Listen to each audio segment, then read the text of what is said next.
Hello everyone, welcome to Sanmargaha classes. Next question from whatever we do. What sort of word and what kind of action could make any situation better? ಯಾವ ತರದ ಪದಗಳು ಮತ್ತು ಕ್ರಿಯೆಗಳು ಒಂದು situation ಸಂದರ್ಭವನ್ನ ಉತ್ತಮಗೊಳಿಸುತ್ತವೆ? What kind of word and what's kind of action could make any situation better ಅಂತ ಕೇಳಿದ್ದಾರೆ. Answer is I am sorry. 1 minute sir. ನೋಡಿ, ಯಾವುದೇ ಒಂದು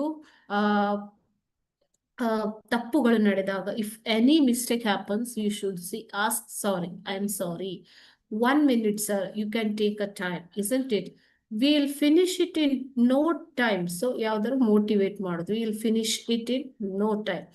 These kinds of words make any situation better. ಯಾವುದೇ ಒಂದು ಸಂದರ್ಭವನ್ನ ಈ ತರದ ಒಂದು ಶಬ್ದಗಳು, ವರ್ಡ್ಸ್, ಪದಗಳನ್ನ ಯೂಸ್ ಮಾಡೋದ್ರಿಂದ ಏನಾಗುತ್ತೆ, ಪರಿಸ್ಥಿತಿ ಉತ್ತಮವಾಗಿರುತ್ತೆ ಅಂತ ಹೇಳ್ತಾ ಇದ್ದಾರೆ ಲೇಖಕರು. ಓಕೆನಾ?